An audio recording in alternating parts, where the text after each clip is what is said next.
We are back, baby, on an 11 and 1 run, and we got an 11 game slate. Let's talk some baseball.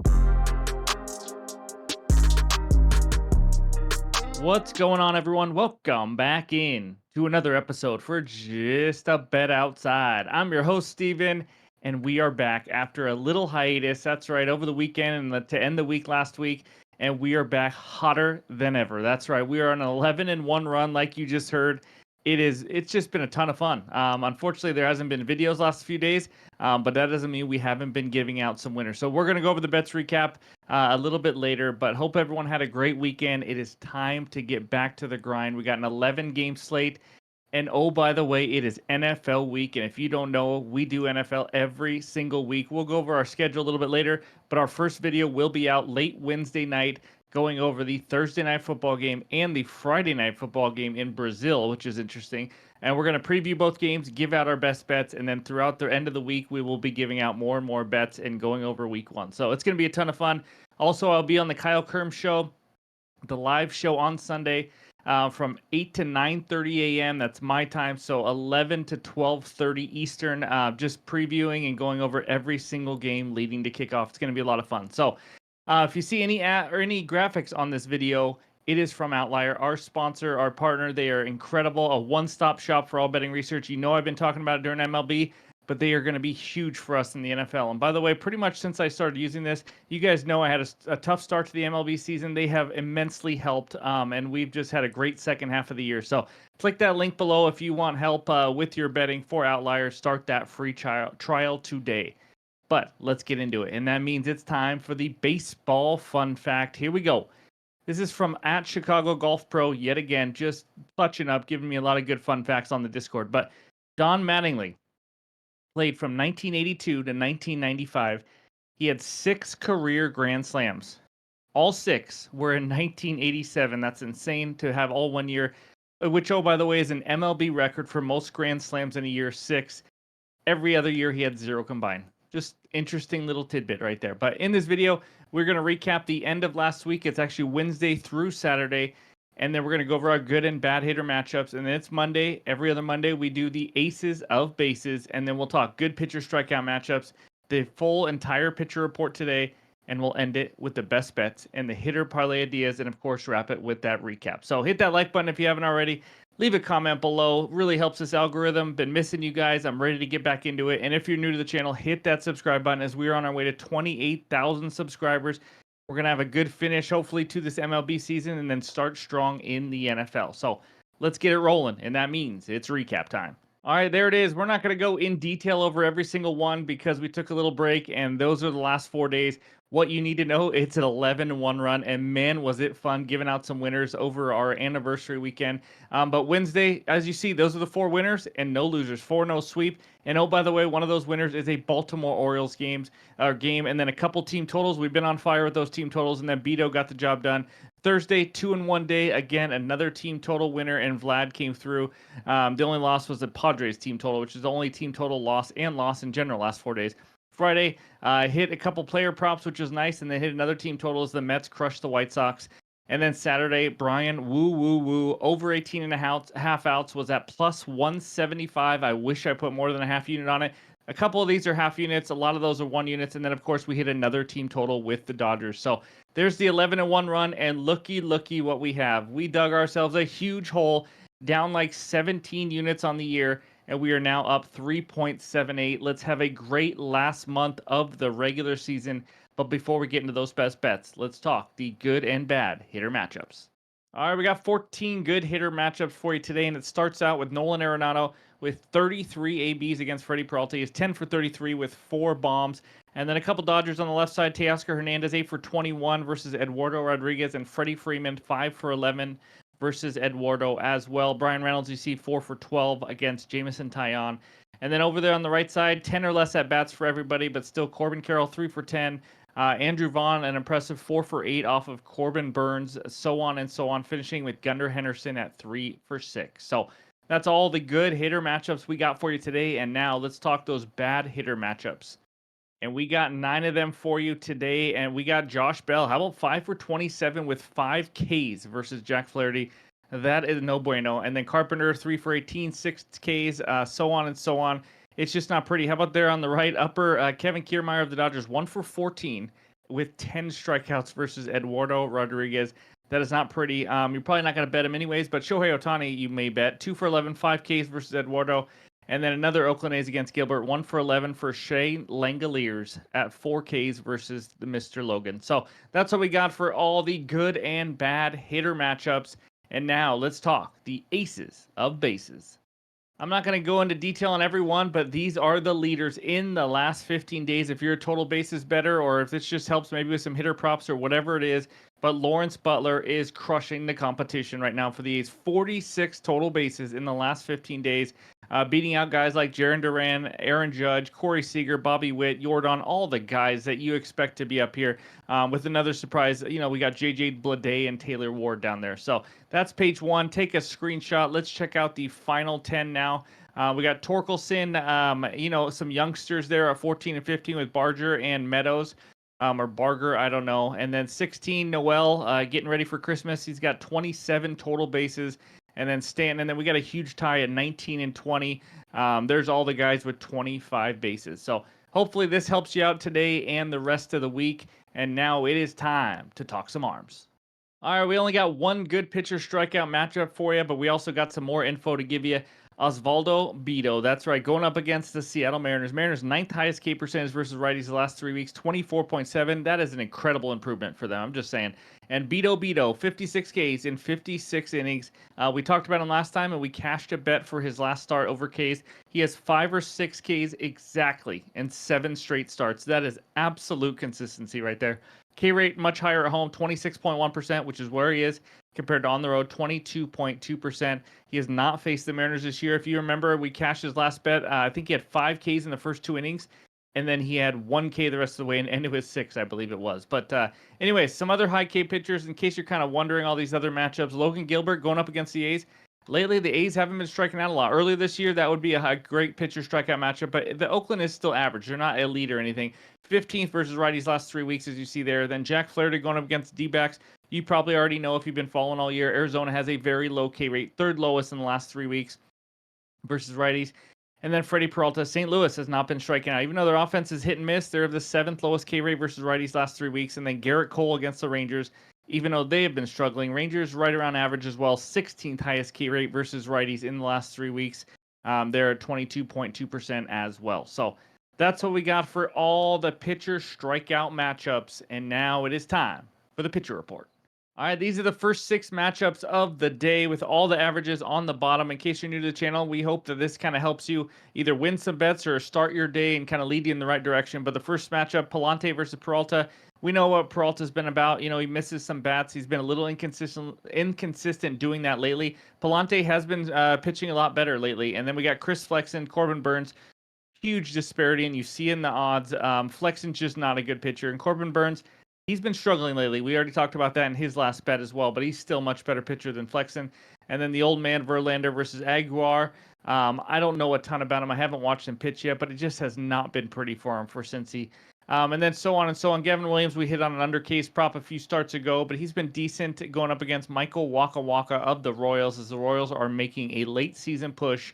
And then Jack Flaherty versus Eduardo Rodriguez there. Eduardo's only thrown 21.1 innings trying to find his form again. And then Musgrove versus that stud for Detroit, TBD. But Musgrove looking a little bit better lately, especially missing some bats. So those are the first 6 matchups of the day. And as you see, the youngster from Cincy has given up the most hits per 9 innings at 10.9. So let's go check out page 2. All right, these are the last 5 matchups for you. Woods Richardson, who's been pretty solid for Minnesota. He gets the job done, eating some innings against Zach Littell of the Rays, who is due to struggle. I mean, a 5 expected ERA, practically 1.31 WHIP is average.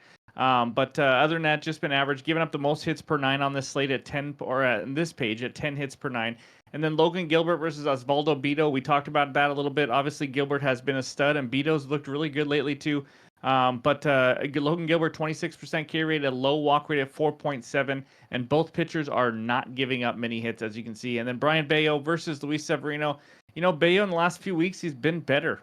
I'm just going to say it, but he's been a little above average K rate, right around average. so far this year, and Severino the same, right around average for a K rate. And then Jared Jones, the youngster, the rookie for the Pirates, who's coming back from an injury. This isn't his first start, but he hasn't been back that long. 26.2% K rate, missing some bats. Been pretty good for them. And then Jameson Taillon for the Cubbies, 3.85 ERA, as you see there. Does not miss a ton of bats, but has good command. And then we finish it with Garrett Cole versus Andrew Heaney in Texas.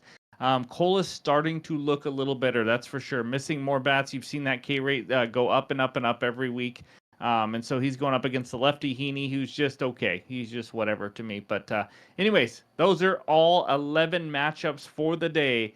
And now it is time for the best bets. All right, this first bet takes us out to the desert where the Diamondbacks host the LA Dodgers for the 85th night in a row, it seems like. But Dodgers on the money line minus 142, D-backs money line plus 120 with a total of 8.5 runs.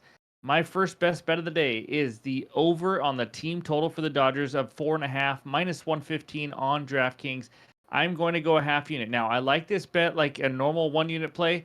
The reason I'm betting a half unit is because it is a day game and it's a getaway day.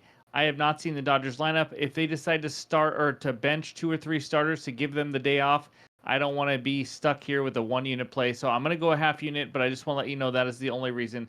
But I do like this matchup. So we've already cashed on a Dodgers team total recently. As you guys know, the Dodgers offense faces the lefty Eduardo Rodriguez. Let's talk about him a little bit. He's only made 4 starts yet so far this season with a 5.06 ERA through those 4 starts.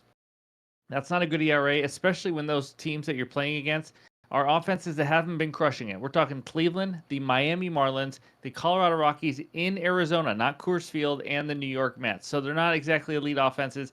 And what you like to see when you're trying to fade a guy is he missing many bats? Because you don't want him to, obviously. And he only has 16 Ks in 21.1 innings.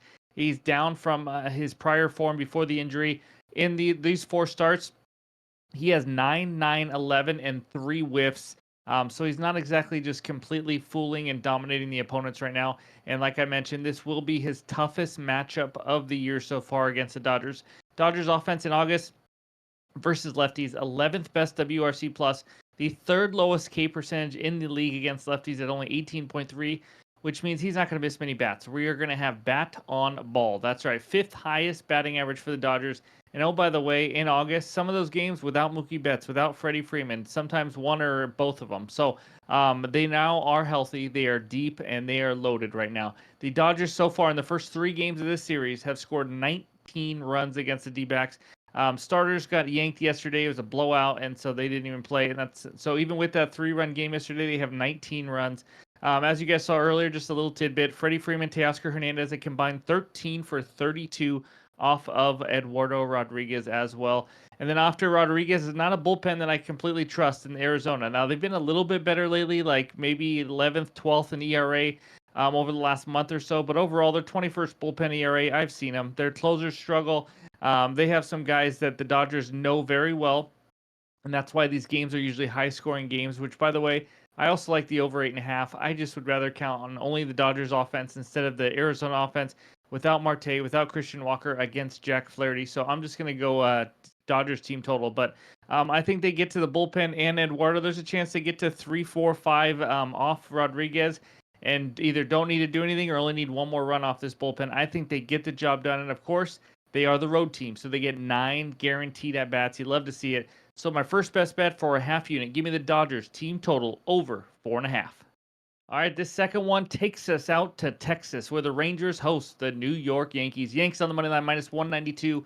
Rangers on the money line plus 160 with a total of 9 runs in this one. I have a 1 unit play. It's a player prop. Give me Garrett Cole under 2.5 earned runs allowed at minus 125 on Bet365 because that's the only book that has it. And I'm only having 2 bets tonight. There's a few other things I really like, but they're just not out yet. I don't know why the books are taking a while, but this is my 1 unit play so far. More plays will be added in the morning, obviously. But I like what I've seen from Garrett Cole lately. He's only made 12 starts so far this season. And it took him a while to get back into the groove, but you're really starting to see it. He's starting to miss more bats now. He has 7+ Ks in 3 of his last 4 starts. And one of those starts was against his same Rangers team where he had 10 strikeouts. That's right. The most this year, he had 10 strikeouts against his team. The start versus these Rangers was 4 starts ago on August 10th. He generated an insane 26 whiffs in that game. He completely fooled this Rangers lineup. And he was just in complete control, to be honest with you. Fastball sitting around 97. It was a dominant performance. A lot of things, something that most righties have actually done versus the defending World Series champs, which is just insane. But let's look into more detail. And of course, we got that great app with Outlier. So let's go take a look at Outlier right now. And there it is to start. As you can see, Garrett Cole in the last 5. As we scroll down there, he's under this in 4 of the last 5, just pitching really well. He just had one game where he gave up 3 against the Nationals on the road. But other than that, he's just been dominant. And then if we go to 2024, just kind of overall, I told you he's made 12 starts. He has gone under this in 8 of those 12 starts. So obviously good hit rates. He's pitching well. And the last 5, I like even more on this one just because, he started with injury. So how is he pitching lately? The first couple starts, it takes a while. So now let's scroll over to the Rangers lineup. As you can see over there on the right side, we clicked on the Rangers. We got versus Garrett Cole. Not a ton of success. Obviously, some of these are small sample size, but Nate Lowe, hitting 214 off him with a 52.9% K rate and 14 ABs. That's not good. Seager, 2 for 9. Semien has seen him 44 times, hitting an OK 273 with a 25% K rate. And then you can see Josh Young, Adolis Garcia, Josh Smith all have a 35% K rate or higher. They just don't see him very well. Garrett Cole has absolutely dominated them, so you like to see that. Now let's go look at the Rangers offense as a whole versus righties in the last 30 days. And of course, Outlier has that too. Click that link below if you guys want to get a ton of help for MLB, NBA, and NFL research. But versus righties, as you guys see right there, 22nd best batting average versus righties, and this is the last 30 days. 25th WRC plus, 25th slugging, 25th on base percentage. It is absolutely ugly for the Texas Rangers. It's been ugly for them against righties pretty much the entire season. I don't know what else to say. It's weird to see the number 1 offense from last year go to or do what they're doing now. Obviously, some injuries have a part of that, but I think Garrett Cole is rolling. I like his form. I like the bad form of the Texas Rangers. Give me Garrett Cole to make it 5 of the last 6 and keep the Rangers under 2.5 earned runs. And that is my second and final best bet. But before we wrap it up, let's take a look at the hitter parlay ideas. All right, let's see if we can stay hot with these from last week. I got 4 good hitter parlay ideas. Again, this does not mean to parlay all 4 of them. These are just ideas for your hitter parlays or other bases, props, whatever it is. First one, the lefty, Yordan Alvarez of the Astros. You saw the bases numbers earlier. He's obviously hitting the ball well, hitting with power. 33 total bases last 15 days. And he's smoking hot in general. How about hitting 444 the last 7 days? He's hit 2 home runs last game. He's on a 9-game hitting streak. You know this guy is a monster. He's been better on the road too, like we've talked about before, hitting 360 on the road compared to 264 at home. And he's facing a very, very hittable starting pitcher in Aguilar. I have no idea how you pronounce this guy's name, but he's given up the most hits per 9 innings on the entire slate today. Great matchup. Give me Yordan. Second one, Seiya Suzuki of the Cubs. Cubs are rolling right now in general, but Seiya Suzuki hitting 393 in the last 7 days. 1+ hit in 9 of his last 11 games. He has 2+ hits in 6 of his last 9. That's right, he is rolling. Facing the youngster, the rookie, Jared Jones. Not quite in the same form as earlier, but again, he's only had 1 start so far. In that start, he gave up 5 hits and 5 earned runs in 4 innings. We'll see what kind of form he's in this game, but either way, I like Suzuki because he's facing a righty too. He's been better, 279 off righties compared to 258 versus lefties. We're just riding the hot bat here, and then after Jones is a crappy Pittsburgh Pirates bullpen. So that's the second one. Third one, speaking of the Pirates, how about Brian Reynolds facing Jameson Taillon? Taillon is, he's 4 for 12 off Taillon. As you guys already saw earlier, he only has 1 strikeout, and Taillon has struggled more versus lefties. Reynolds, switch hitter, he will hit lefty. He has given up a 270 average and 461 slugging to lefties, and only a 245 average and 375 slugging to righties. So obviously he does struggle there. But Brian Reynolds, similar righty-lefty splits, nothing big there, but he has 1+ hit in 9 of his last 11. I like the form. I like the matchup. The fourth one, I mean, this is just something we have to do. Lawrence Butler is the hottest hitter on planet Earth. My goodness, can this guy hit? He's on the Oakland A's. It's not a great matchup. I'm going to just be up front. It's Logan Gilbert. Obviously, he's pretty good, but we just have to include him here. He is just unbelievable, hitting 500 the last 7 days, 6 for his last 9, 2+ hits in 5 of his last 6, and he's on an 11-game hitting streak. Yes, Gilbert doesn't allow a ton of hits, but we're asking Butler to get 1 off Gilbert in this Mariners bullpen. Doesn't seem like a big ask for what he's been doing lately. And Gilbert has given up the higher average splits to lefties on the road at 247 average, and he also, when he gets away from that pitcher confines of T-Mobile Park where hits and runs go to die, he does have a 3.81 ERA away from that. So he is a little bit more hittable as well. So give me Lawrence Butler as my fourth one. And those are all my hitter parlay ideas, my two best bets with more to come in the morning. Check the pinned comments below on Discord, which is free. Link is below in the description. And also the added plays will be on X. So that's what I got for you. Before we get to the end, let's check out the recap. All right, there it is. The two best bets so far. The Dodgers team total over 4.5 at -115 half unit because it is a day game and it is a getaway game. We do not know the lineups yet. And the second one, Garrett Cole under 2.5 earned runs allowed, -125 on Bet365. We'll see where the odds come out, but they weren't on DK, FanDuel, ESPN Bet, all those kind of ones. This is the only book that had it. So that's my 1 unit play. That's all I got for you today. Thank you guys for listening. It is good to be back talking sports, talking MLB, and NFL will be out in just a few days. I cannot wait. So if you haven't already, hit that like button. I really appreciate it. But hope everyone has a great Monday, and we'll talk to you soon.